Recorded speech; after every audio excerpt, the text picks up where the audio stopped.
Well, good evening, everybody, and welcome to this evening's Research Tuesdays forum, Invented in Adelaide.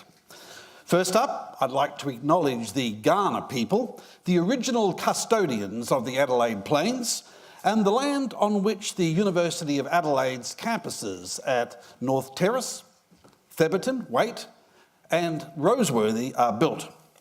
My name is Noel Lindsay, and I'm the Pro-Vice-Chancellor Entrepreneurship and the Director of the Entrepreneurship, Commercialisation and Innovation Centre at the University of Adelaide. Now tonight, ladies and gentlemen, we're looking at a sample of some of our top innovation that's been developed by researchers here at the University of Adelaide, but also the key role that the university plays in maximising the impact of the work of our researchers, as well as the current initiatives to nurture tomorrow's entrepreneurs and startups.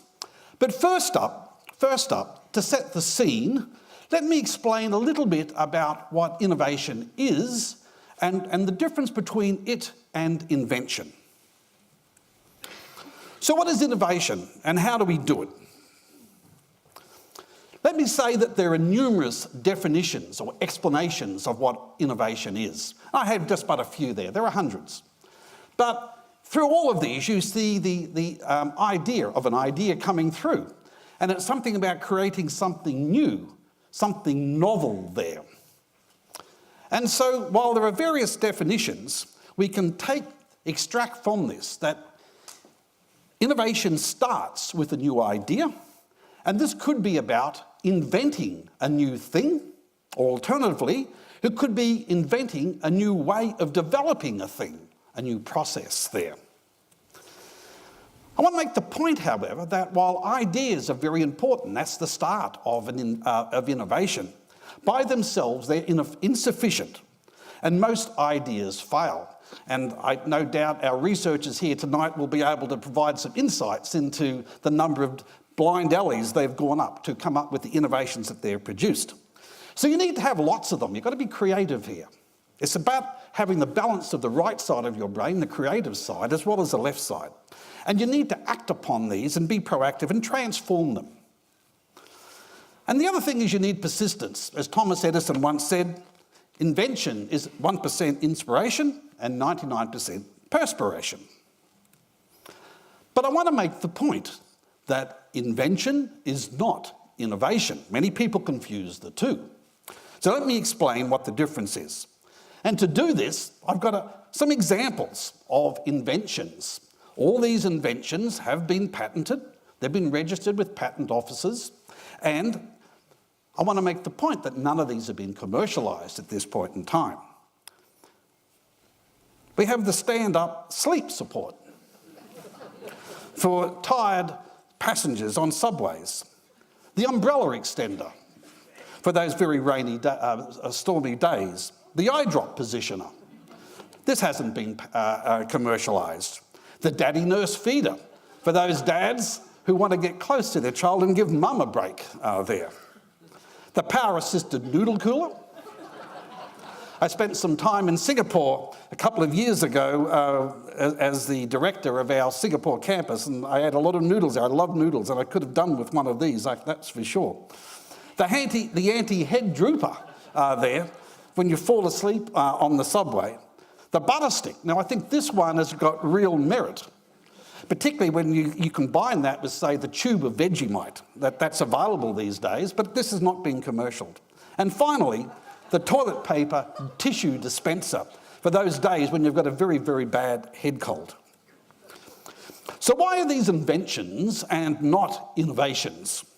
Let me explain. Because in addition to novelty, in addition to the newness, you need to have what I'd call perceived added consumer value. Perceived added consumer value. So what is this? Well, it's simply, very simple. The invention, the item, needs to be useful to the consumer and satisfy a consumer need. So you need novelty plus usefulness. But of course, some innovations, they feed off others. And so in this example here, we have an example of an innovator who's inventing the wheel. and some far-sighted individual who realises that in the future this wheel may be part of a vehicle and someone's going to need to park that, and he's going to make money out of this by developing up a parking meter. And of course we see this all the time today with one innovation being developed from a previous one. So to summarise the difference between invention and innovation, and this is important when you hear our speakers talk tonight, it starts off with an idea, an invention, novelty. But in addition to that, there's perceived consumer value. And the two, where these two intersect, the novelty and the value, is what we call innovation. Now, the one thing I haven't added, we're not talking about this tonight, but to get your innovation into the marketplace, that's where entrepreneurship comes in. It's the glue or the fabric that takes innovations and gets them to market. But we're not talking about that tonight, and that's the topic for perhaps another Research Tuesday.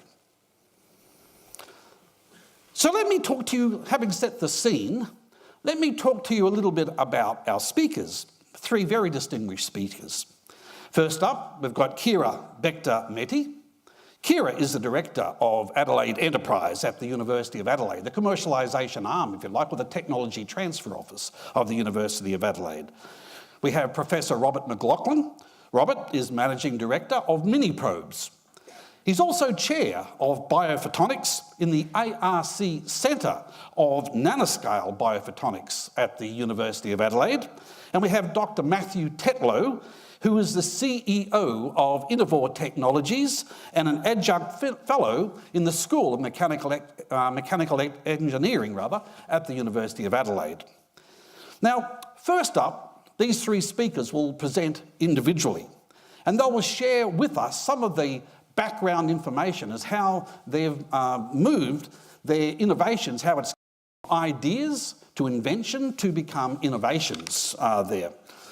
Following the presentations of each of the three speakers, we'll then have a panel discussion here where we can delve a little bit deeper into their topics and their individual journeys. And we'll see how they've turned their inventions into innovations in the truest sense of the word, and how they're taking these into the real world. Then we'll invite questions from the audience, and we encourage you to get involved in this regard. And so with this, let me introduce you to our first speaker, Kira Bector-Metti. A little bit about Kira up on the screen. Kira directs Adelaide Enterprise at the University of Adelaide, which is, as I mentioned beforehand, the technology transfer unit at the university.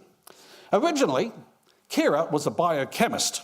Kira has previously led commercialisation of a wide range of technologies at the CSIRO. She's assessed healthcare, medical devices and biotechnology equities for UBE and Deutsche Bank. She's also worked with several Silicon Valley-based biotechnology firms.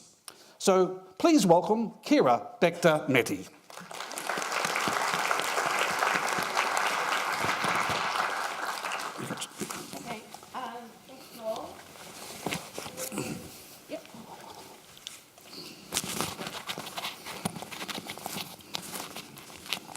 Okay, thank you very much for coming out tonight.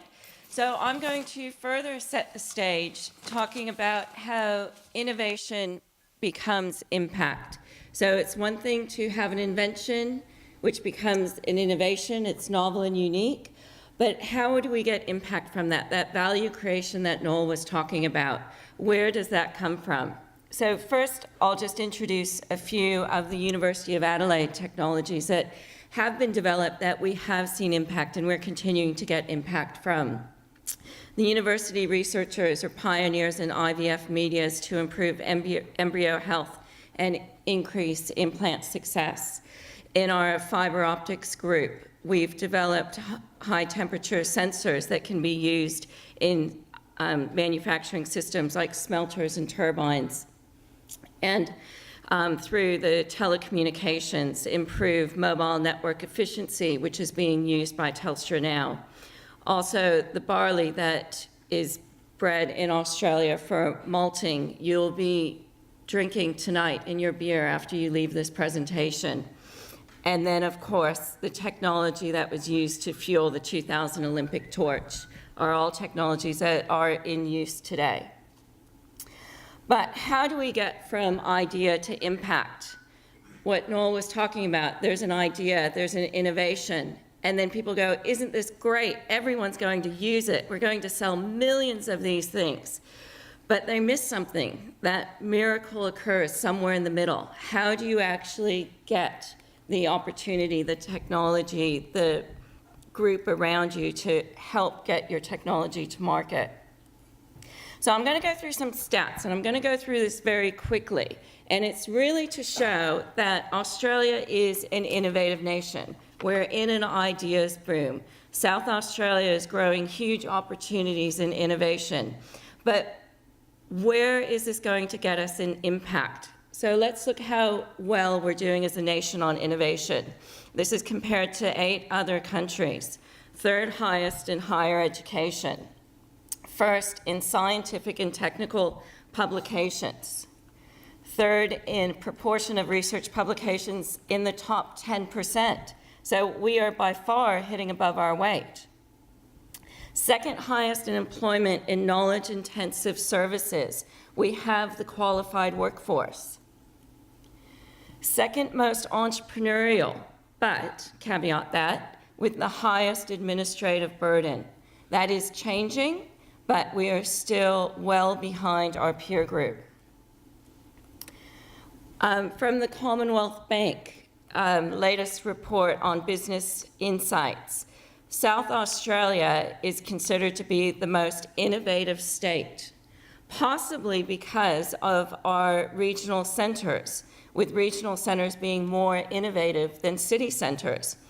That may be contrary to you, but if you think about it, you've got no choice but to innovate. There's no one there making it for you. You have to be quite reliant on the resources that you have, thus making South Australia more innovative than the other states. So where are we falling down? One area that was identified, 7th highest in business expenditure on R&D. So as much as we're getting a lot of great innovation through the university sector, through research dollars coming in, it's not translating into businesses. And I think that's where the opportunity lies for all of us. So, game changer ahead. How do we get to impact? There are a number of things to look at. Again, if we look at patents, which aren't the end all, as Noel has identified, on a per capita basis or research dollar expenditure, Australia is far below its peer groups in patents. We are also far below our peer groups on spin-out companies or startup companies. Interesting, we're a very entrepreneurial nation, but the startup ecosystem actually hasn't evolved as much as some other countries, so some great opportunities. And we're going to talk to 2 people today that have actually started their businesses and are great exemplars for how we can create an entrepreneurial culture. And the university itself, through its research strategy, is further encouraging entrepreneurship and innovation within the university, which will lead to impact. And some of the areas of focus for the university in its research strategy are fostering a culture of value to encourage translation, to lift end-user utilization by partnering more with universities, and enhancing the partnerships with those universities and government sector. And some key initiatives I'll talk about briefly are through Adelaide Enterprise. We've got some investments that we look at. We've got a $400,000 commercial accelerator scheme to help companies, to help university researchers accelerate their technologies into a commercial product, of which Rob is a beneficiary of one of those, and we congratulate him for that. But the university is also taking part in the broader investment ecosystem through venture capital. We are trying to encourage our staff to be more entrepreneurial, to look at opportunities, to talk to the venture community, and we have partnered with those venture funds in anticipation that they will see some great gems coming out of the university to take forward. The other opportunity I want to talk about is Think Lab.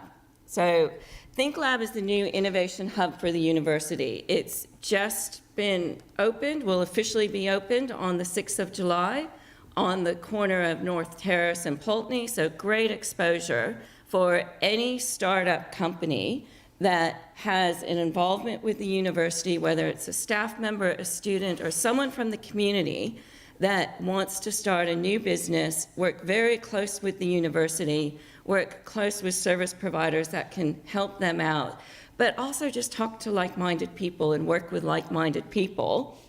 And because of its proximity to the business school and ECIC, which is the Entrepreneurship, Commercialization and Innovation Center, it also has access, so the people there have access to courses, to a 3D prototyping facility, to mentors and other entrepreneurship programs like the E-Challenge. But it's not all about the university. It's also what the nation's doing, what the Commonwealth government's doing, and they're supporting in a number of different ways through tax incentives, through venture programs, through easier access to employee stock option plans, to engage and upskill researchers to be able to start their own businesses in a productive way, thus eliminating that issue that I talked about before, the bureaucracy of starting up a new entrepreneurial business. And the Commonwealth government is also looking at how it incentivizes universities to work with industry, and this is in this graph, the category 2, 3, and 4 grants, which are industry-led. So they're increasing funding for these programs to, again, encourage innovations that lead to impact. And state-based initiatives, which is for any company in this room that is interested in early commercialization grants through the state government and a new venture capital fund, which will be coming into effect within the next 2 weeks.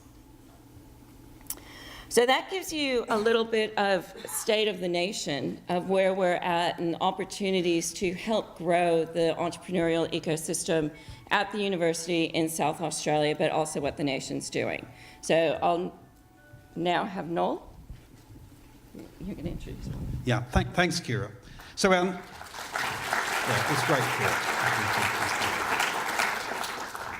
So our next speaker is Professor Robert McLaughlin. Let me tell you a little bit about Rob. Rob is Managing Director, as I mentioned beforehand, of Miniprobes, and he's also Chair of Biophotonics in the ARC Centre of Excellence for Nanoscale Biophotonics at the University of Adelaide. After completing his PhD at the University of Western Australia, Robert was a postdoctoral fellow at the University of Oxford. He then left academia for industry, the real world, working in a spin-off company for the University of Oxford. He returned to Australia in 2007 and spent some time at the University of Western Australia. In 2016, he was awarded the South Australian Premier's Research and Industry Fund Fellowship. In the same year, he founded the company Microprobes. Or Miniprobes even. Oh, sorry, Miniprobes too, with 2 of his team members, Bryden Quirk and Rodney Kirk. The company is privately owned, but works in close collaboration with the University of Adelaide to develop the next generation of product for Miniprobes. Please welcome Robert. Thank you very much, Noel. Can I just check, how are we going for volume at the back? So if people at the back, if anyone at the back raises their hand, then I know you can hear me. Someone's raised their hand, great. No hard feelings about the Microprobes thing. I've actually had, it's really hard to name a company to come up with something very memorable. I've actually had 2 people who've made that mistake. So we spent a lot of time coming up with a name. We should have actually grabbed both names, I think. I am a research entrepreneur. So that means that I sort of straddle these 2 weird worlds of business and academia. And I want to tell you a little bit about what that is like. And in fact, I actually only want to tell you, I want to tell you one thing tonight. But Actually, no, I'm going to tell you two things, but actually I'm going to tell you the same thing twice. And I'm going to tell it to you in two different ways. First of all, I'm going to tell you about what we do, and I'm going to put my university professor hat on, which is great because I get to be really excited about the science. And then I'm going to take that off, and I'm going to put my director's hat on. I'm going to tell you exactly the same thing, but in the way that I have to say it as a business person. So I'm going to put my university professor hat on, and I get to be excited about the science. So what we do is we make an incredibly small camera. It's a special type of camera, but it's incredibly small. In fact, it is so small that I can put it inside a needle, which opens up a whole lot of really interesting possibilities. What's really cool about us, like our core technology, is we make tiny lenses on the end of an optical fibre. So an optical fibre is this thing of glass, which is what you use for pumping the internet between continents. You lay them down on ocean floors. They're the thickness of a human hair. And what we've got very good at is putting a very tiny lens on the end of that. And that allows us to take those cameras into some very exciting places. One of the problems with a lot of imaging, say in medicine, is a lot of it only works on the surface, a lot of the sort of optical imaging technology. So if you're not doing X-rays or MRIs, there's a whole lot of extra technologies which can only look at the surface. When you can make a camera so tiny that it can go inside a needle, you can start putting that into places that you've never taken those sorts of cameras before. And that opens up a whole lot of really interesting medical applications, whether that's in brain surgery or prostate surgery or lung cancer, a whole lot of those sorts of things. And that's where we're at. The picture up here is actually how we make it. This is the secret. And what we do is we take little layers of very particular types of glass and we sandwich them together and we put them to, so maybe there's maybe a quarter of a millimetre of one type of glass and a fifth of a millimetre of another type of glass. And we do these things to incredible accuracies. And then we take that and we put that into a needle. And it allows us to take these super high resolution pictures deep inside the body. This is, just to give you a sense of what we're looking at, this is a picture we took with one of our needles. So let me orientate you here. There's a hole in the centre, which is where our needle is. We poked it into something. We then rotated it around so we could see a picture of all around us. And you get to see these beautifully intricate little structures. Does anyone want to make a guess at what we're looking at there? And I'll give you a hint. We're actually only looking at about 2 millimetres of it. So it's a super zoomed up picture. Does anyone want to make a guess? Probably a very sensible. I'll tell you, and I'm sure it would have been your second guess. It's a cucumber, which I have to say, as a medical researcher, cucumbers are great. I don't need ethics approval to go and stab them any time in the lab. It is so much easier than working with human beings, but we do stuff in human beings as well. Oh, that's gone blank. Let's not make it blank. So let me show you how we translate this, because we put these probes into very useful things. A great example is some work we've recently been doing in brain cancer. So brain tumours are horrible things. There's about 250,000 of them diagnosed each year. If a patient has a brain tumour, one of the things that the doctors may choose to do is to take a sample of it. So to put a great big biopsy needle into the patient's brain to take a little bit of the tumour out so they can examine it and understand exactly what sort of treatment they need to give the patient. So this can have a huge impact on how they actually treat that patient. Unfortunately, there are some risks. If you start putting large needles into people's brains, then things can go wrong. So about 8% of the time, so that's about 1 in 12, when they put the needle in the brain, there'll be some sort of bleed. About 2 to 3% of the time, that bleed will be significant, which means it can be totally disabling. And about 1% of the time, so about 100 people will die from that. Because effectively, when you put that needle in someone's brain, if you hit a blood vessel, you've just caused a stroke. And let me just put that into a real context, so it's not just the numbers. I was talking to a neurosurgeon colleague a few months ago, trying to see how much of an issue this was. He was telling me about a middle-aged lady, a middle-aged patient, who we did a brain biopsy on last year. When they took the needle out, they realised there'd been a hemorrhage. That lady is now paralysed from the waist down. So that's the sort of knock-on impact of when this thing goes wrong. So what we did, we took our tiny little camera and we built it into the needle they put into the brain, so that the surgeon can see before they hit a blood vessel. So that picture up there, that's actually a brain biopsy needle. You'll be comforted to know the real ones they use are a little bit smaller than that, but they're still actually pretty jolly large. And if we zoom up at the end of that, we built our tiny camera in there and we're looking out the side, which is where they actually pull the tissue out, so we can tell them if there's a blood vessel right next to them. And if we zoom up on that little hole at the end of the needle, then that's what this is. This is a microscope image. That thing that's right in the centre, that's actually our tiny little lens built into that needle that's looking out there. Now, we've actually taken that to humans. The next picture I'm going to show is a picture I took in surgery when we were doing this trial last year. So there is a surgery picture, but hopefully it's not too scary. So this is us actually using the needle in practice. So we had 12 patients. For some of those patients, they're undergoing a thing called a craniotomy, which means they open the skull up and they take the nasty tumour out. We would put our probe actually on a blood vessel and say, can we see anything? And then we'd put on some other brain and make sure we didn't erroneously not see stuff. That grey picture up there, that's the picture our camera takes, and we had some mindlessly smart image processing software that went through and automatically decided if there was a blood vessel there. So what the surgeon sees during surgery is if there's a blood vessel next to his needle, he sees it painted in bright red so he knows not to go any further there. So that's the sciencey bit. That's me with my professor hat on. So now I'm going to take my professor hat off, and I'm going to put my managing director hat on, and I'm going to tell you exactly the same story, but as a managing director of MiniProbe. So this is the business pitch, as it were. As a company, we have what we would describe as a disruptive technology. So there's a range of technologies called optical imaging, which are used in medicine and a whole lot of other things. We're able to take them places no one has ever been able to take them before. We're able to miniaturise them and put them deep into the body, and that means that we can open up entirely new markets where people have never been able to use this before. And things like brain surgery, things like lung cancer, which affects a lot of people, we can suddenly take this technology into that market. Nice things about this from a business point of view, the needles are disposable. So the needle is the cheap part, and the needle is the thing the doctor keeps buying. The team that's putting this together, we have previous experience in making medical devices, which is really important to understand your market. So myself, I've taken 3 medical devices through to commercialisation.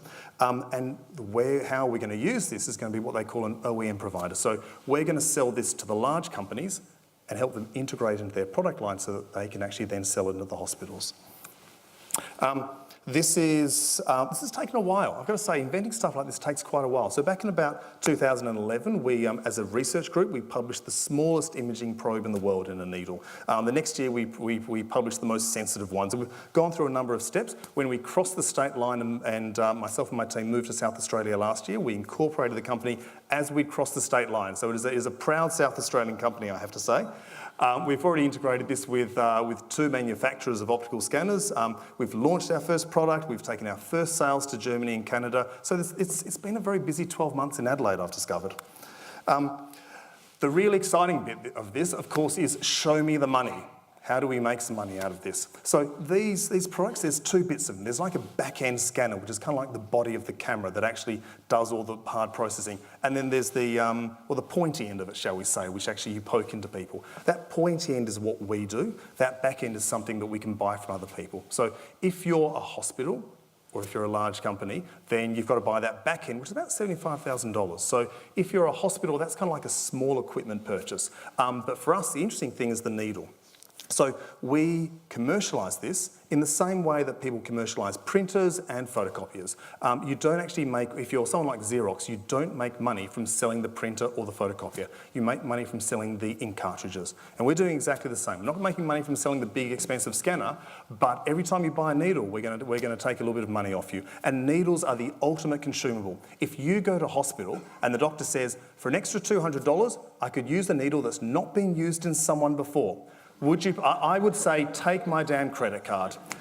So it's a beautiful model. The actual needles themselves, they cost us, the parts are about $50. The price point is between about $500 and $1,000, depending on which part of the body you're poking that into. So as a company, we've identified several markets for this. One of those, I've already talked about, the brain biopsy, so we can make safer brain surgery. That's about a $55 million market across the US and Europe, and we're already talking to a Canadian-based company about that work. In lung cancer, which is another major market we've just identified, that's about $38 million across the US and Europe. Once again, we're already talking to a medical device manufacturer about how we can take our technology and integrate it into their products. As far as the company goes, the strategy of that, so our aim is to sell this to the large companies to integrate into their products. I tell you, one of the best lessons I ever had, I worked for a startup company over in the UK, and we were a good company. You know, we had a sales team, we were selling stuff across the US, we were getting there. At some point, we got acquired by Siemens. And almost overnight, we went onto the books of tens of thousands of hospitals across the world. And one of the things I learned there, as a small company, if you want to penetrate the market well, working with the large players effectively is a great way to do that. And that's why we don't want to be selling that into the hospitals. We want to sell it to the people who are already there in the hospitals. Over the next 2 years, the goal of the company is to secure the first of those deals and also to understand some non-medical markets. There's an awful lot of the world that we can use these sorts of cameras in. A lot of them are easier to get to than medical markets. Over the next 10 years, what this should look like is our goal is to get across 5 different markets. And 5 different markets means a high-tech manufacturing plant here in South Australia. You're probably looking at about 50 employees, and you're probably looking at about $12 million annual revenue a year. And we feel that seems quite a realistic thing for us to do. So in summary of all that, the things that I want to say is, number one is that high-tech companies can thrive in South Australia. Although we do have to be very honest about our strengths and weaknesses here. We're not a cheap company, so we're not going to compete with the world on cheaper labour. And also, Australia is a tiny market. We're not going to be selling into Australia. But as a South Australian company, if you become the world's best in a very particular niche thing, you can absolutely sell that to the world. And if you focus on the overseas markets, then there's a huge market for it. I do not know when we will sell one of these products into Australia, but I do know that as a South Australian company that's going to be selling these to the rest of the world. The last thing I'd mention is there are 2 choices that I made over this journey, which I've got to say, I think I made the right choice, and it was purely by luck. The first one of those was I made the leap from academia into a startup company, and that was one of the best choices that I made. I got to learn how startup companies work by being paid on someone else's money. I got to gain experience in someone else's company, which means now that I'm here, starting my own company, I do it fundamentally differently. The other thing is that at the point for this company that we were deciding, is it the right time to commercialise it? Should we do it? You've got to take a leap of faith at some point. And to anyone who has that sort of high-tech idea and is going, I'm not sure if I should do it, the answer is just do it. Look, the worst that's going to happen is you're going to learn what you needed to know and how not to make a mistake, and at best you're going to be wildly successful. So thank you very much for listening, and I shall hand you back to Noel. Thanks, Robert.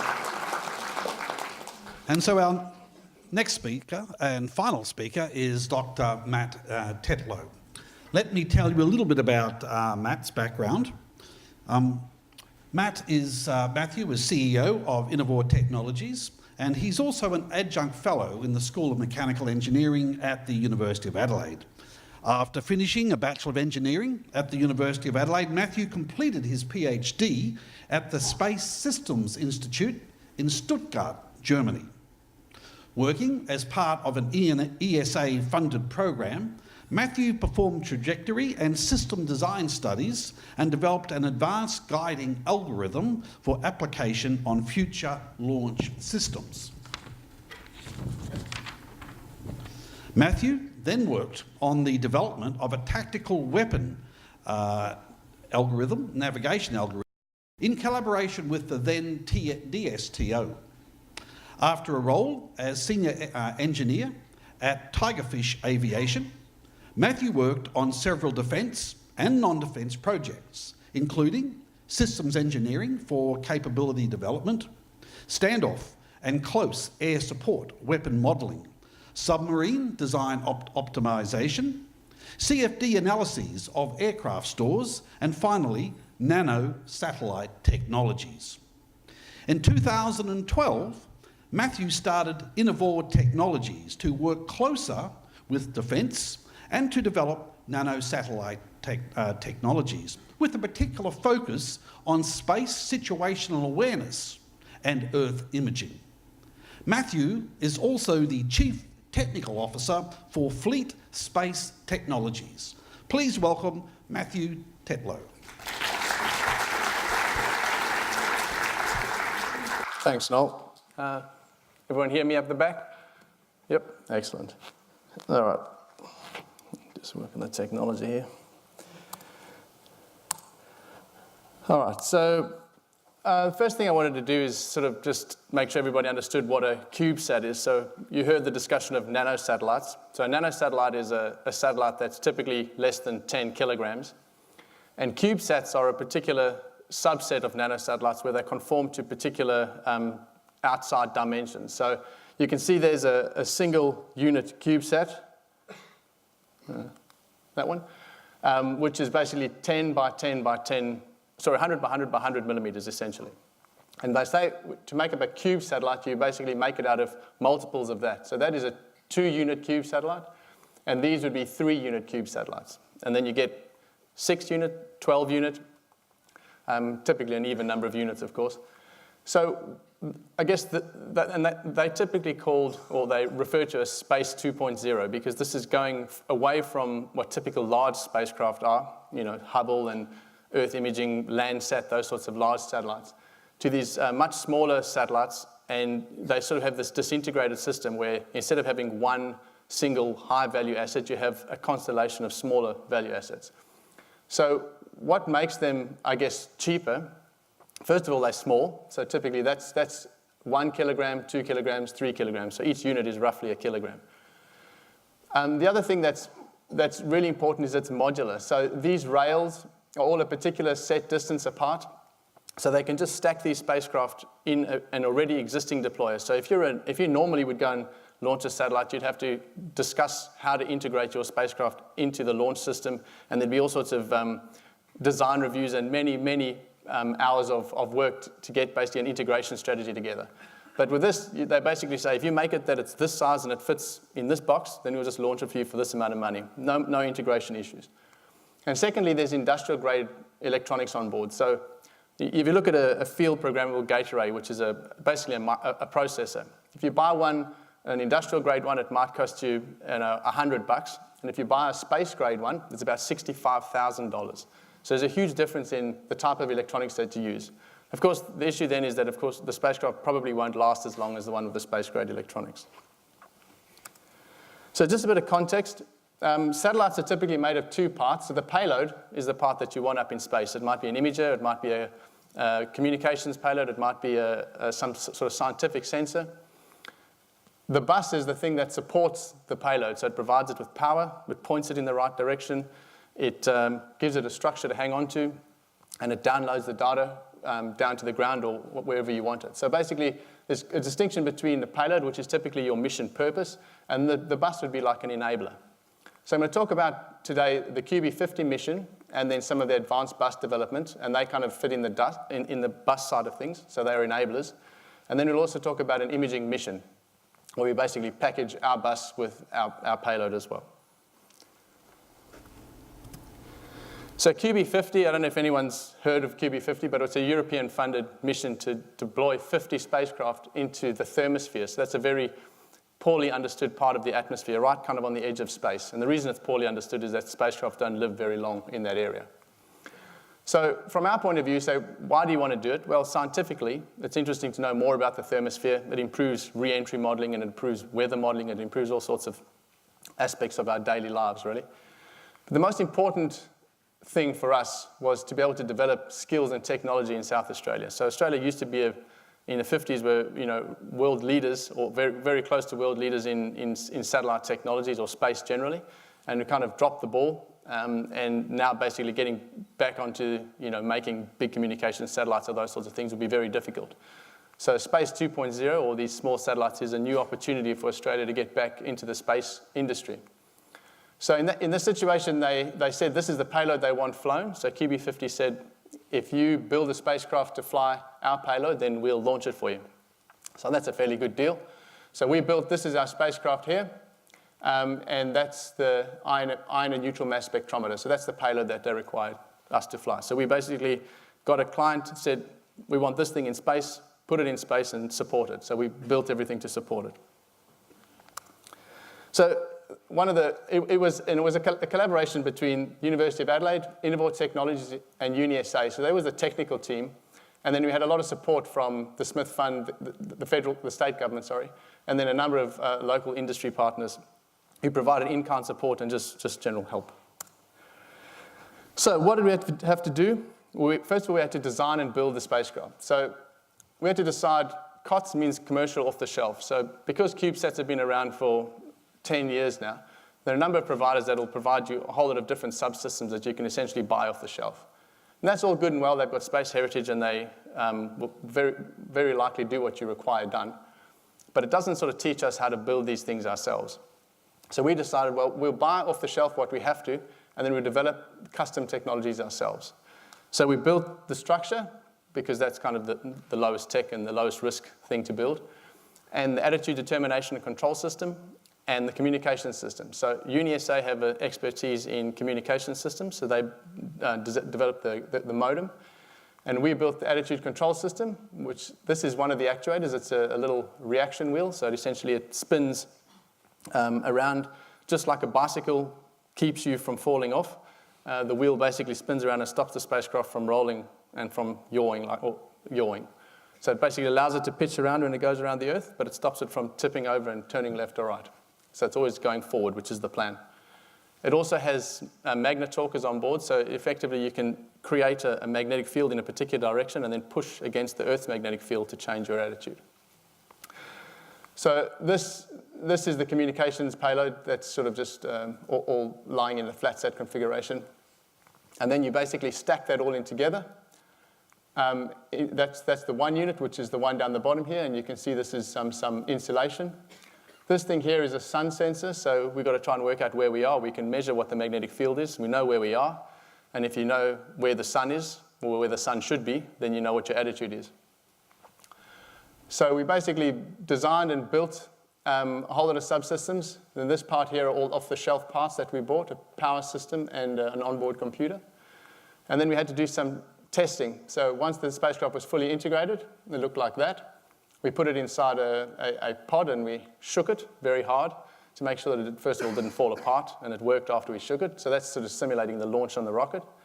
We also had to put it in a thermal vacuum chamber. So this is a big chamber in Canberra, and you can see our spacecraft here. And that's UNSW's in the back there. And University of Sydney's was also in there. And we basically suck all the air out and then make it go through heating and cooling cycles over about 6 days to see that it'll run at very high temperature in vacuum and at very low temperatures in vacuum, and just cycle it up and down and up and down and up and down and make sure it works. This is the final delivery. We had to deliver it to the Netherlands, and that's basically just before it was put in the test pod. They did the final ground testing, and that was kind of the delivery. So that was, I guess the major milestone to hit is to actually get it there. So post QB50, we've been starting looking at different technologies. So from QB50, we learned one way how to make a spacecraft and about 200 ways how not to. So we decided that we would try and put some of that into practice and try and develop a new satellite bus system. So this is, I guess, our answer to that. And this is a 3-unit version, and it's got completely different power architecture and basically structural architecture to the existing systems. And we also have a precision attitude control system. So as I said before, you saw we had the one wheel. In order to get precision pointing, you need to have 3 wheels. So basically, you put them in orthogonal axes.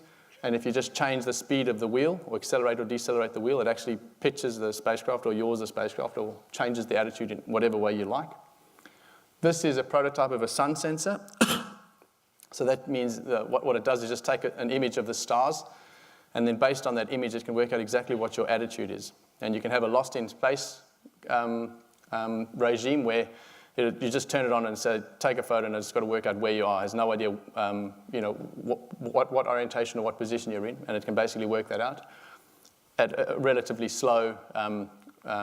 It takes sort of 5 or 6 seconds to work that out. But then after you kind of have a lock on where you are, it's sort of updated much faster than that. And this is our new wheel. Well, this is version 2, I think, of the new wheel. So this is a 3D printed titanium structure, and then this is the wheel, and that's just obviously the motor, and you accelerate the motor backwards and forwards to change pointing. So the question is, why do we build this? This is kind of the enabler, so you can't just launch a bus up there because it does nothing, right? Nobody's going to buy that. So just what you guys were talking about before, you've got to have a market for it. So what we hope to do with those is to do a number of missions, and we're talking to one, we're in discussion with one prime about a hyperspectral imager, so looking down on Earth, and then also another Earth imager. So the Australian government spends almost $100 million a year buying imagery from everybody else, satellite imagery. So the whole idea here is to develop our own system. So if they invest a small amount up front, and then have access to the images, they can drastically reduce the amount of money that they pay other people for images. So those are the two, I guess, fairly easy to understand applications. But I'd like to talk about another one which is a little bit different. So we're talking about now looking out, away from the Earth. So what's out there? So from Defence's point of view, there's actually a large line item in the budget for space situational awareness, it's called. When you're looking away from the Earth and you have these very high value assets in the geostationary belt or the GPS orbits, somebody can send a relatively small spacecraft close to that asset and interfere with it. So you may have these, billion-dollar high-value asset out there that could be rendered useless by sending a small spacecraft out close to it and shouting in its ear. So Defence is very interested about knowing what people might be doing maliciously, but then also everybody's interested in what might happen just by accident. I mean, there's been an accident before where a Russian, I think, disused rocket part hit an Iridium satellite and basically increased the number of parts in orbit significantly. So I think there's roughly about 500,000 pieces of man-made junk up in space. And that's about 20,000 of them are kind of largish items, and then the rest are just, little bits, flecks of paint or bolts or something like that have come off spacecraft. So currently, NORAD look up and track everything on orbit. So you can get a two-line element, which is basically the orbital parameters for just about every object that's bigger than, a 10-cent piece or something like that. So that means that they use a number, that's a US agency, and they use a number of assets to work out, to track these objects. They have a radar called Space Fence, which basically looks up literally like a fence, and anything that flies over it, it detects it. So the radars are great because they give you range and position information, but the problem is they're range limited, so they can only kind of get close. So these low Earth orbits, very close to Earth, is the only place they really operate. If you want to get out further, so just to put in context, the Earth is about 12,000 kilometers across here. Geostationary orbit is about 36,000 kilometers above the Earth. So it's a long, long way out. So in order to track things a long way out there, you've got to use optical systems. So optical systems on the ground are fantastic. You can put huge mirrors out and get very, very high-resolution images of very faint objects. The problem is that you can't use a ground-based imager during the day, of course, because the sunlight blinds it. And you also can't use it in bad weather. So you have a very restricted operating capability. So to overcome that, there are 3 very expensive satellites that are orbiting the Earth, looking out, 2 US ones and a Canadian one. So you have these 2 exquisite systems that perform a role which they're intended to do. But there are 20,000 objects that need tracking. So what we see is there's a gap in capability between the Earth-based images and the space-based images. You can have what's called a contributing layer of a small constellation of spacecraft that can do the run-of-the-mill space situational awareness detections, leaving the exquisite systems to do things that they are best at, or if there's some particular need for them to be used. So Defence very much talk about this, a dedicated layer, which is the exquisite system that's very, very good at doing a particular job, and then the contributing layer, which just supports that. And Australia is not in a position at the moment in the space area to get into producing dedicated layer hardware, these exquisite systems. We've got to start at the bottom and start up with a contributing layer, which is doing kind of run-of-the-mill work to offload the effort for the more exquisite systems. So what we're proposing, this is a preliminary design for a 12-unit nanosatellite that basically hunts, tracks, and characterizes objects. So what's important to Australia is it's sovereign controlled. So at the moment, if we want to look, if there's something of interest for us, we have to phone our friends and say, we'd like you to look over there. And they'll say, well, when we've got enough time, we'll do it for you, kind of thing. And while we are fairly high priority, we're still not the main priority. So for Defence to get a sort of sovereign control is something that they're interested in, and this is why the white paper outlines a fairly large expenditure in this area. So I've just sort of spoken about the bus, which is the stuff that we said that we make. But BAE Systems up in Edinburgh have well, in fact, it's at Holden Hill at the moment, but it's moving to Edinburgh, have a unique capability to make these detectors, but the optical systems, both the small telescopes, which are very well suited for these types of spacecraft, and the detector, which are the electronics to basically detect what they're looking for. So between BAE and Interval, we can kind of produce the system.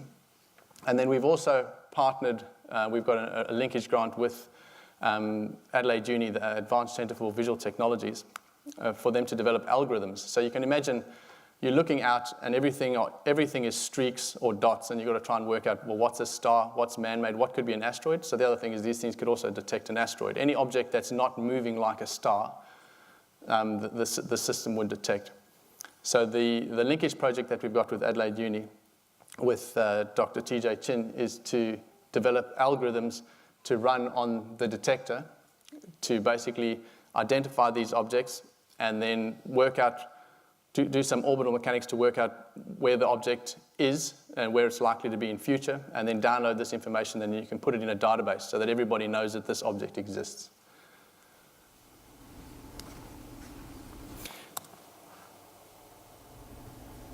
So I have a video of a series of stars. So you can see this is basically what happens when you look out.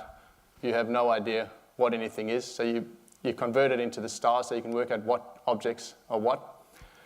And then you get this correlation peak, which says these two objects are moving differently relative to the others. So they all look the same, and it's very difficult by eye to work it out. But because there's a difference in the way they move, and the reason that's a difference is because all the stars are at infinity. So when you slew around, they all kind of do the same thing, whereas any object that's close to you will move and have a different, a completely different angular representation across two different shots. So that's all I had. So thanks very much. Thanks, Matt. Well, ladies and gentlemen, three very different speakers. We had Kira there, who was giving us some great insights into what happens in Australia, how we are faring in Australia in the innovation space, globally as well, but also here at the University of Adelaide, providing a context for tonight's speakers. We then had Rob, who was talking about his miniature needles and cameras there, which developed by mini probes and his research in the photonics centre, and the value that adds with brain surgery and lung surgery there, which is going to change the way that surgery is performed there and reduce the death rate and certainly injury.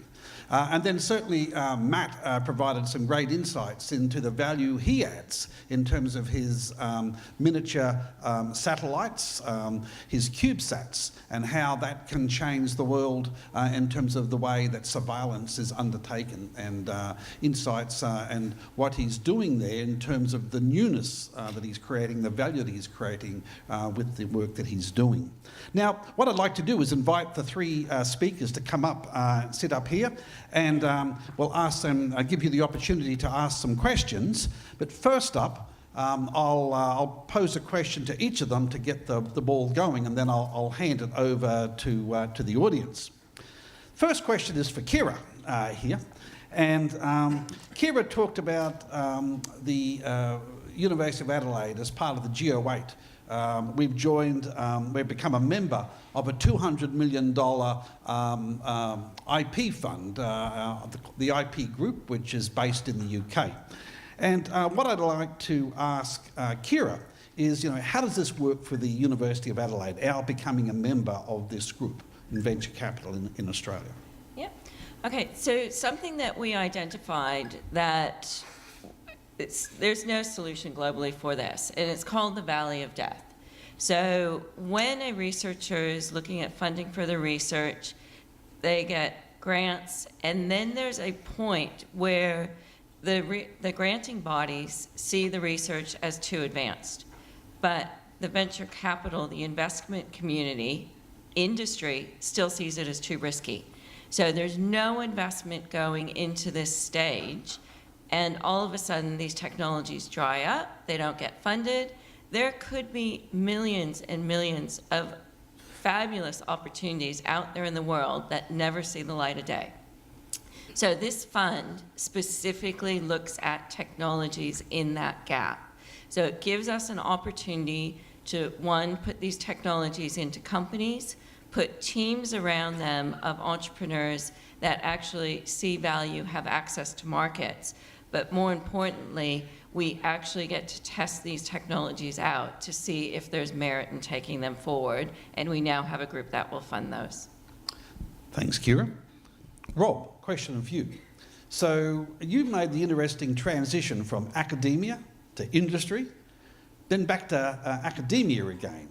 Can you tell us a little bit about that and what impact that's had upon you, and what was challenging about it?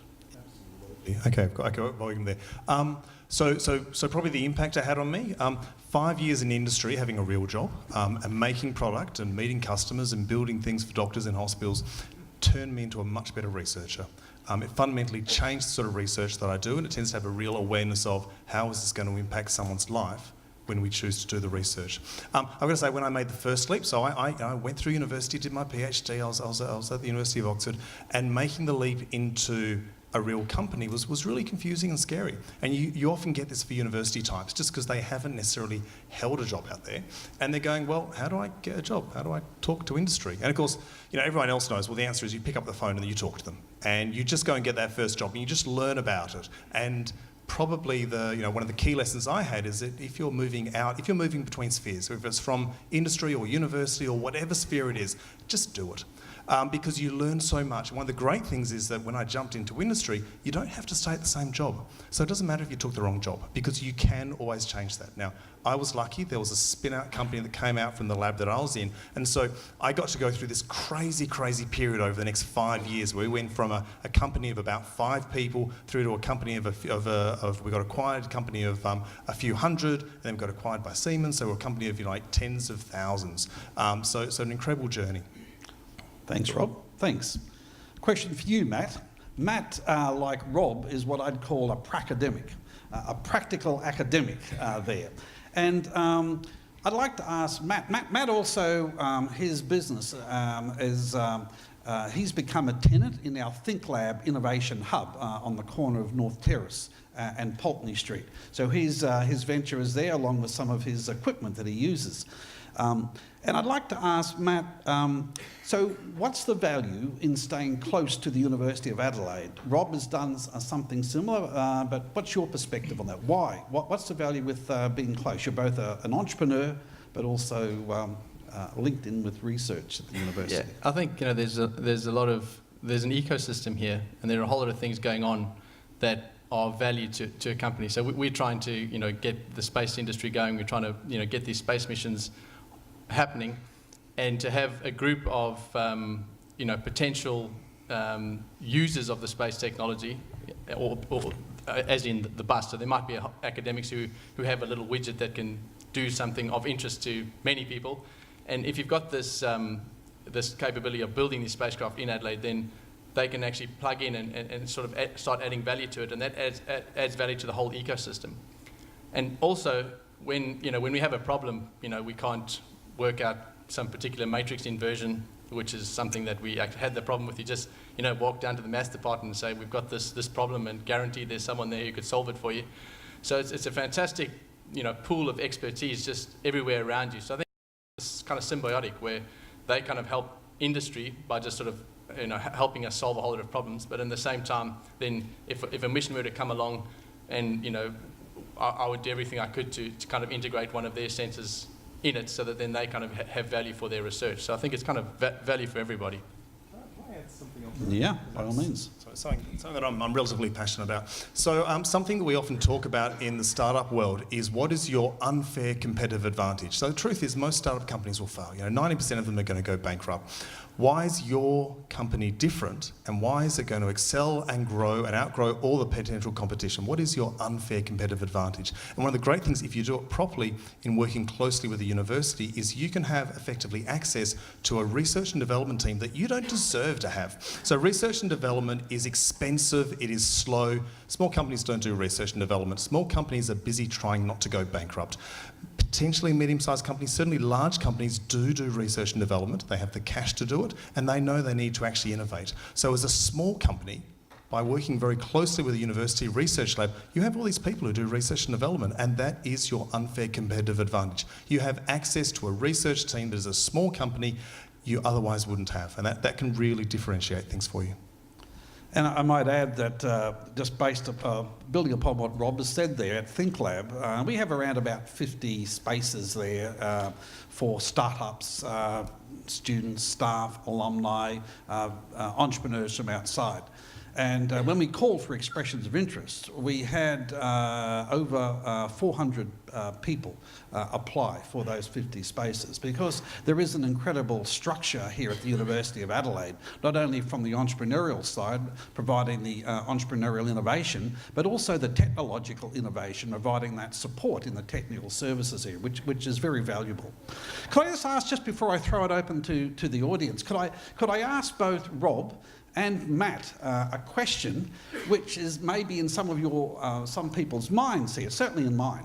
How do you deal with conflicts of interest between your business interests and the university's interests here at the University of Adelaide? Is that a challenge? Okay, so since I've got the microphone, I'll start off. And it's worth getting your head around what you're actually trying to achieve here and what the risk is. Conflict of interest is not about you making some bonus money that no one's going to catch. Conflict, as a researcher, conflict of interest is a huge threat to me. The truth is, if I conflict my interests, then I'm not going to get government funding to continue doing my research. And as a business person, if I conflict my interests, then frankly I'm a little bit too dangerous for someone to invest in. So for me, conflict of interest is a huge risk, and similarly for the university, it's a terrible thing. And the answer is do it as transparently as possible. So something that we've made a point of doing is telling everyone where we're at, telling everyone what's going on, being incredibly transparent about it, setting up particular processes, and that's something that Adelaide Enterprise has really helped us with, that we actually have things that we have to say to people so they definitely know about it.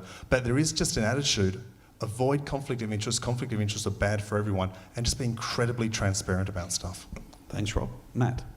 Yeah, I would agree with that. I mean, we have, I guess, pieces of the technology which are ours and we want to keep as ours. And then there are parts that we want to collaborate with the university and do something, create some sort of application or mission that we go forward with. So I guess we just, again, have to be completely transparent and say, well, this is the stuff that we're working on and this is kind of ours. But then, we want to go out to, a researcher out there who's doing some amazing work, then go and talk to them. And then it sort of becomes a negotiation about sharing it and basically taking it forward for both of us. So again, it's just being transparent and, making sure you clearly identify what you need, and then the university knows, what they need. And if you kind of agree on that, then Bob's your uncle. I'm going to throw one last thing on it. You can tell I'm the shy, retiring type. One last thing I'm going to throw on there. So there's an old saying, like, conflict of interest can be complex. So there's an old saying that, like, no conflict, no interest. And the truth is it can actually be complex. So a great example of that is with students that I have. It's important for me that when I'm supervising a student, the key thing that I'm trying to do there is to give them an incredible degree and give them a really great educational experience. But the truth is there is a company there. So, there is potentially additional opportunities they may not have to clock up some experience or to actually, progress into a place in industry. And as long as you do that transparently, as long as you're very upfront with the students, as long as you're very upfront with the university and everyone about these are opportunities here, and here's how we're going to do it in a way that's not bad, but in a way that's actually just giving people extra opportunities, then it's, you can be very upfront about that sort of thing. Thanks, Rob. Right, I've got a few other questions I'd love to ask them myself, but I'm hogging the scene here. Would anyone have any questions there in the audience there? What about this man here first up, and then there's a lady in the middle there, then number two. So I think we've got a microphone here. Oh, someone's up there taking your spot. So, me, here. Yeah. Evening, everyone. Thanks so much, everyone. Mine goes to Rob. There's probably loads of questions I'd like to ask Rob, but I've got a couple. When you invent these things, I mean, many years ago, about 35 years ago, we had cameras on the end of these rods, which we used to look in engine bays with to prevent us taking engines out and things, looking for foreign object damage. My boss said to me, Gricey, we're going to have those in needles one day and they're going to go in your body. and here I see it, and that was back in the UK, no word of a lie. What I want to know is, where do you get the machinery? You get the idea. Where do you get the machinery to make that type of kit? So we actually make these fully ourselves, and kind of there's a couple of patents we've got about aspects of it, but really the valuable thing we've got is we've got 8 years of making lots of mistakes and working out how not to make these, and now we're really good at making them. We're sort of better than anyone else in the world at making something that's this small and with these sorts of tolerances. So we actually do that stuff in house. Right. Okay. And the second last one, quickly. Have you floated, or are you going to float on the stock market? That's the easiest way to make money. Not yet, and that's actually it's a question that's worth considering. So we're at a point right now where we've actually made our first sales, which is really exciting. There's a natural progression where you make, and at various points in a company you need money because you've got to pay people and you've got to buy stuff. And you usually do that by giving away some of your company, and that's very important. But you want to do it at the right time. So we're at a point that we put in lots of long hours and we just don't sleep. So right now we have full ownership. We're currently talking to the state government about getting some support there, and the state government has some really good schemes and actually being very, very supportive about trying to create these industries here. But the natural progression thereafter is going to be to get some small-scale private investment, angel investment they call it, then potentially venture capital, and then potentially float on the stock exchange. And each of those things, there are times when it's good and there's times that it's bad. And one extra thing that I'd throw in there for anyone who's thinking of going down this route, the problems that you are going to have are not unique to you. And I don't care what your industry is. I mean, we do pretty jolly obscure stuff. And the business risks and the business problems we have are exactly the same as anyone else who starts a startup company. And that's really great, because that means there's answers out there. That means there's people who know about this. And so you can actually avoid a lot of those mistakes and make decisions of, if you're going to float on the stock exchange, when's the right time to do it, and when's the best time for the company and for the employees of the company. So it's really, when you're going to this, no matter how obscure the idea that you have, learn about it. There are people who've done this before, and you can learn a lot of their mistakes. Thanks, Rob. Gentleman here. Yeah, one of the key aspects of innovation centres is there's a lot of people there. I was wondering what your views are on balancing collaboration and competition for similar types of technology. No, Kira, I think you could take that. Okay.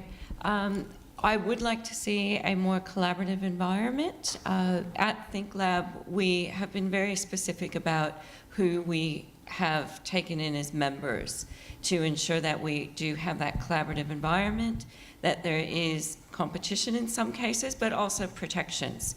So each member does need to sign a confidentiality agreement as well as a code of conduct, because we want members to feel that they are part of a community, that they are part of an entrepreneurial ecosystem, and are free to actually talk to other participants about what they're trying to do in a safe environment. It does take time. We've got people around to make sure that we can meet our objectives, but it's what we will be growing over the next 1 year, 5 years, and growing it for the university too, because we would like to see those ethos coming into the laboratories also. Thanks, Kira. There was a lady in the middle up there with a hand up. I think was next.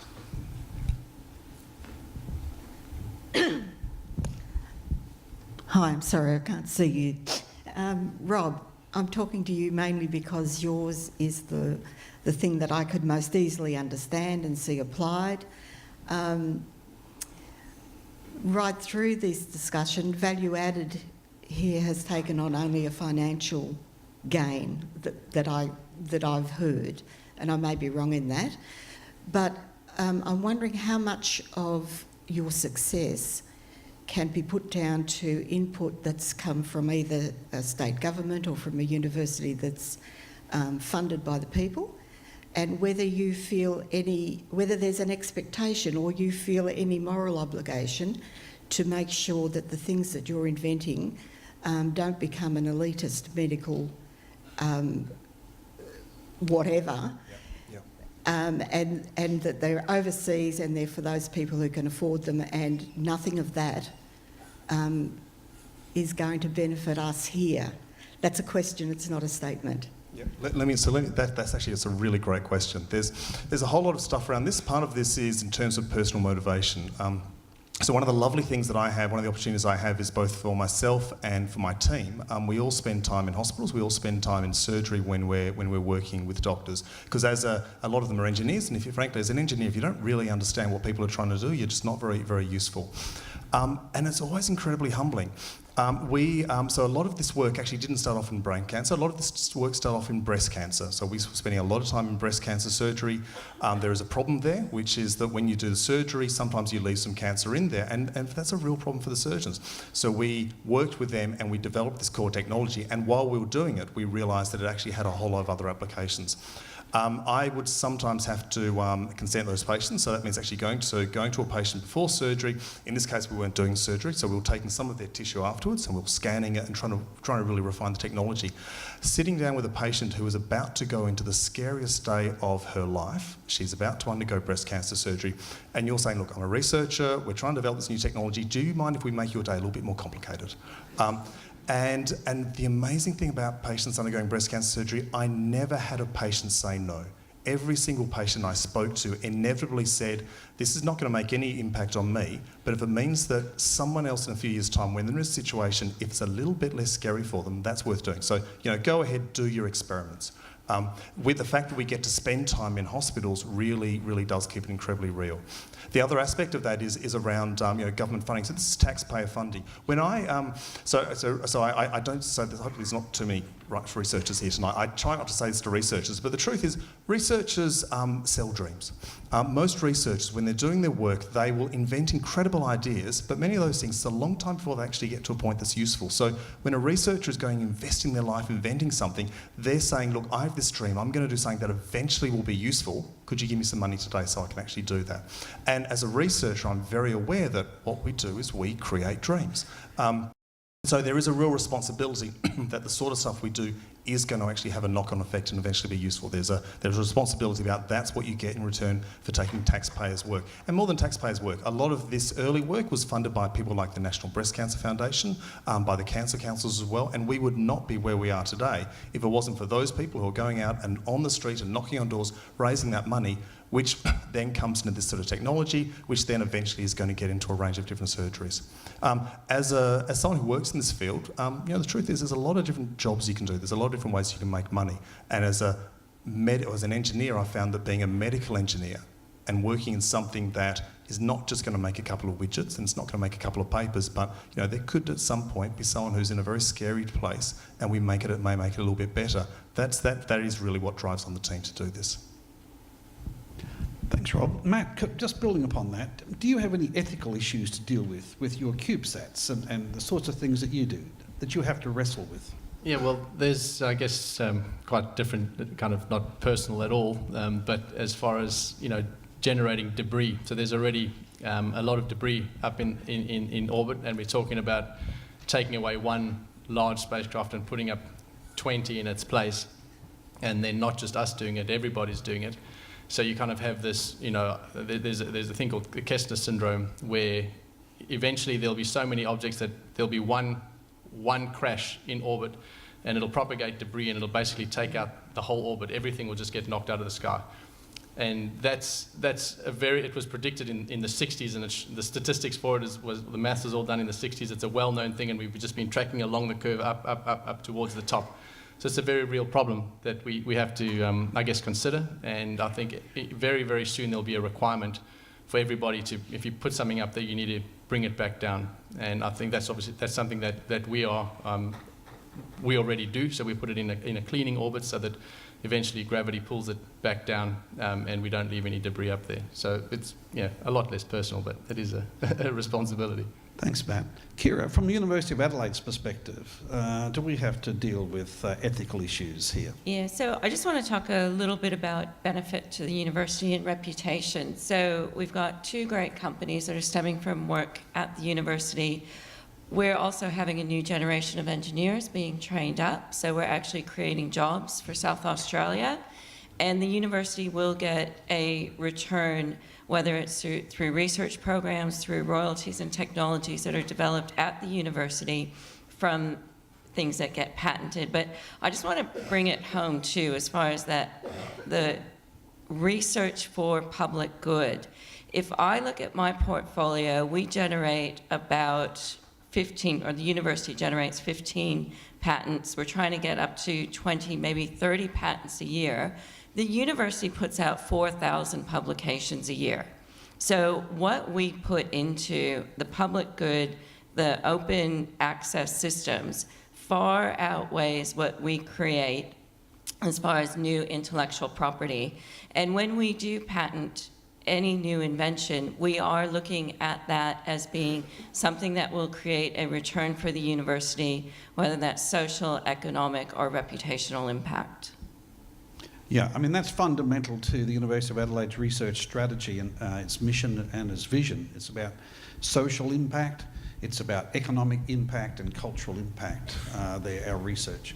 Lady in the middle there, yeah. In the, I think it was the late 90s, there were a lot of innovative startup companies in the biotechnology region, PCR, immunology, those sorts of areas. And they were providing a lot of jobs and, for some groups, quite a bit of money. And then slowly they have vanished over time. Either they've moved interstate, been taken over by international companies, or they've just moved out of South Australia. What lessons have we learnt from that?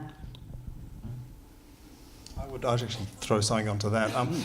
It's, in terms of making a sustainable company that survives in South Australia, it's really having a very honest appraisal of what we can do here. There's a whole lot of things that are tougher about doing business in South Australia. The truth is our key markets are a long way away. So if we're making big, heavy things, we've got to ship, and that makes it awfully expensive for us.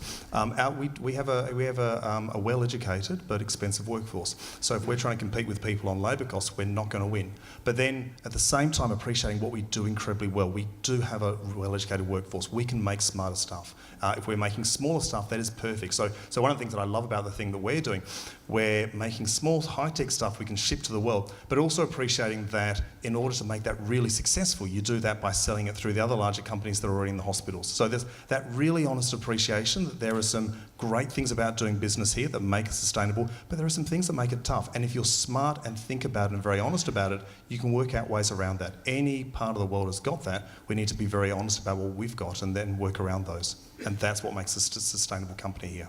Kira, Matt, any comment? Yeah, I would just add to that I'm not seeing many differences across all of Australia. We work in a global market, so you will see companies go offshore, but coming from New South Wales, you get the same attrition rates there. Where I think the value is going to be created is the whole North Terrace medical corridor, what the state is putting into new medical initiatives. You've got the Medical Research Commercialization Fund, which is actively investing. You've got other federal Commonwealth initiatives investing. So I expect to see a resurgence, and with the opening of the hospital, with the medical school, with SAMRI and now SAMRI 2 announced, I can see a really strong resurgence in this state. Thanks, Kira. Matt? So I think there's two aspects to this. I mean, there's a financial one, and well, first of all, there's I guess one that helps society. So if there was something that was developed here, a particular drug or something that helped, save or fight against cancer or whatever, then that and the manufacture of it went offshore, we would still be getting the benefit because we could still buy it and still use it. So I guess the social benefit of it is still available to us. On a commercial side, it's kind of like a business. I think it's a natural thing that will happen when you innovate. You develop something, it gets mature, then everybody else can then get participate in it and manufacture it. And some people will be able to manufacture it cheaper, and some company will buy you out, and it'll basically just go on. And that's why it's so important to continually innovate. I suppose my point wasn't so much that they had gone offshore, is that most of them collapsed completely. Oh, okay. Well, collapsing. Obviously, I haven't learned anything from it because I've just started a startup. So, I think I don't. I think you don't want to, try and prevent people from starting up. Obviously, you want to continue, pushing innovation, and then giving people the support that whatever support you can give them. And I guess these sorts of things like ThinkLab, the universities, all the universities, kind of getting together and trying to support innovation. The state government has really transformed, their attitude towards this type of risky business. I mean, there was just a report about more venture capital being released, and the federal government as well supporting this. So I think as a nation we're sort of trying to find better ways to support this kind of thing and continue growing it and growing it and growing it. But the fact of the matter is, a lot of startups will fail. We may well do as well. That's life. You just have a go, basically. I'm going to throw one last thing on there, which I think the key thing is make the business model work. So I love the technology, and the truth is I love working in hospitals, and I choose to do this because you can have an impact on people's life. But if I just fixate on that, and if I ignore the business model as something someone else is doing, the company will collapse. So have a sustainable business model. Appreciate there are risks. Appreciate there are disadvantages of being here and advantages of being here, and really work with them. And one of the things that I really have found interesting working with a whole lot of business people is some of them ask me some really complicated upfront questions, like what are you going to do if this risk happens, or how are you going to cater this? And I don't necessarily know the answers, and I love that they force me to think about that. If you don't have a sustainable business model, you won't have a sustainable business. It may still go bankrupt, but it's much more likely to survive then. And that's where often the benefit is of scientists working with entrepreneurial people. Scientists aren't necessarily the best people to actually start businesses and grow them and make them sustainable. It's a team effort often. Occasionally, however, you see people like the two sitting down here who have managed to bridge the gap between being both an innovator and an entrepreneur. We've got time for one last question from the lady over there. Hi, thanks guys, it was a really good talk. Rob, as far as the cameras go, you said the mortality rate was about 1% at the moment. So when you pitch that to companies, what are you realistically aiming for what number are you going to reduce that to, do you think? It's strange because that's a deeply medical and ethical question, but the truth is if you're pitching to a company, it's fundamentally a financial question. And there's a really good motivation for that, not from the company's point of view, but if I'm a hospital administrator, I get given a certain amount of money. And one of my jobs is how can I save the maximum number of lives with this fixed amount of money? And I could go and buy this super duper needle, or I could buy more beds, or I could get more antibiotics. There's a whole lot of different ways, and so it actually needs to make sense from a financial point of view for that to work. In honesty, for the brain thing, there are a whole lot of knock-on complications. There are costs if you kill people. There are costs if you damage people, not only to the person but to the hospital and everyone else. And you can kind of make the argument around that. Actually, that's not mine. I feel so good. Nothing, you keep that phone going. Though actually, when I've spoken to medical device manufacturers, now one of the things that I didn't expect is the point at which their eyes light up is not necessarily about this, but in being able to do this in brain biopsies, they see that you could actually do a whole lot of other stuff in brain surgery. So let me give you a great example. There's this incredible surgery called deep brain stimulation, which is when they take an electrode, they insert it deep into the patient's brain, and they give a constant little series of electric shocks. So that's used in things like Parkinson's disease, but also increasingly it's being used in a lot of other diseases. There's work around using that in some extreme forms of depression, sometimes in anorexia. So there's a whole lot of extra things you can use that in. But the truth is, if you put a great big electrode into someone's brain, once again, you may still hit a blood vessel. So when I talk to the medical companies, what they're going is, so I could use the same thing in that, and I could actually expand that into a whole lot of extra markets, and there are other things that I could use for as well. So it's one of the things that one of my great lessons over the last few years is actually there's a much more complex story. Show that you can do something real, but actually understand the larger value proposition. Thanks, Rob. Well, ladies and gentlemen, that brings it to a close here. I'd like to thank our three speakers for providing some great insights into some of the innovation that happens here at the University of Adelaide. I'd also like to thank you for coming along tonight, supporting our Research Tuesday forums and for some of the questions that you've asked. And of course, we'll be back again on the 11th of July for another fascinating forum called Sovereign Defence. Thank you all again for coming, and have a safe journey home.